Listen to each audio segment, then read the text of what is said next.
I get it scrolling through endless guitar listings. You see glossy photos of a sleek orange tiger finish, a fancy hollow body shape, and a promise of full acoustic electric blend. Then you order, you open the case, and the tone feels flat. The resonance isn't what the ad claimed, and you're left wondering if you just dropped a lot of cash on a pretty piece of wood. That hesitation is real, and the last thing you want is to waste time and money on a guitar that doesn't deliver where you need it most. Link is in the description if you want to check the product details on Amazon. The PRS SE Hollowbody Piezo tries to bridge the gap between a traditional hollowbody jazz guitar and a modern electric that can sit on a stage or a bedroom rack. It's built around a maple top, mahogany back, and a fully hollow chamber with a center block for a bit of sustained control. On paper, the 85/15S pickups and a built-in piezo system promise a blend from pure electric to full acoustic, and the 25-inch scale with a wide fat neck is marketed as comfortable for long gigs.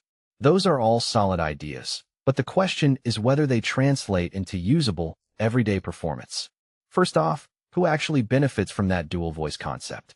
If you're a singer-songwriter who plays intimate coffeehouse gigs and wants to switch from a clean, acoustic-like strum to a crunchy electric solo without swapping guitars, the SE Hollowbody can be a genuine time saver.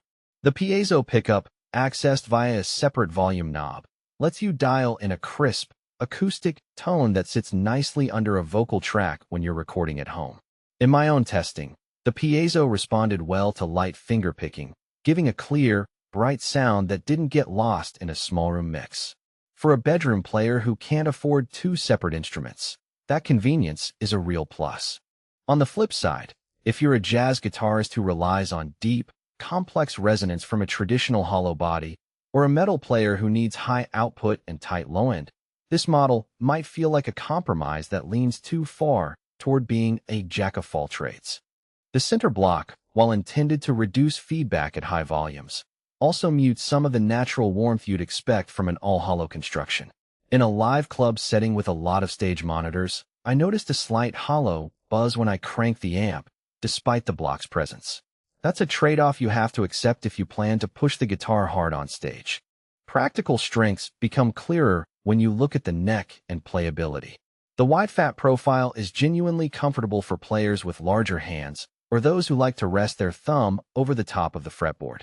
I could play bar chords for a full hour without feeling cramped, which is a blessing for giggers who need stamina. The 25-inch scale also feels a bit looser than a typical 24.75-inch PRS, giving a slightly slinkier string tension that helps with bends and vibrato. If you're used to a standard PRS feel, the difference is noticeable but not jarring. The tone shaping options are another practical point. The S humbucker pair sits at the bridge and neck, delivering a balanced, mid-range-rich electric tone that works well for clean jazz chords, bluesy licks, and even light overdrive. When I mixed the magnetic output with the piezo, I got a layered sound that sounded more like a double track in a live band electric bite underneath an acoustic shimmer. That can be a creative tool for solo performers who want to fill out their sound without looping. However, the blending control isn't as seamless as it could be. The piezo volume knob sits next to the main volume, but there's no dedicated blend knob, so you end up balancing two separate knobs while you're playing. In a fast-changing song, that can be a headache. It's not a deal breaker if you're comfortable with a bit of preset mixing, but it does add a layer of complexity you might not expect from a plug-and-play guitar. One area where the SE Hollowbody feels underdelivered is the finish durability. The Orange Tiger Smokeburst is eye-catching, but the polyester coating shows light scratches after a few months of regular gigging and travel.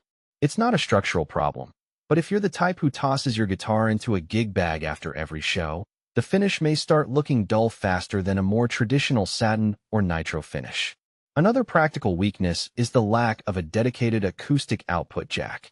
The piezo signal runs through the same output as the magnetic pickups, which means you can't send a pure acoustic signal to a PA system without the magnetic hum in the mix.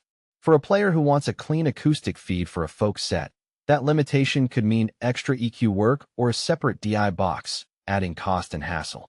The price point sits in the mid-range for PRS SE models, which means you're paying a premium for the dual voice concept, but not quite getting the refinement you might find on higher-end PRS or boutique hollow bodies. With only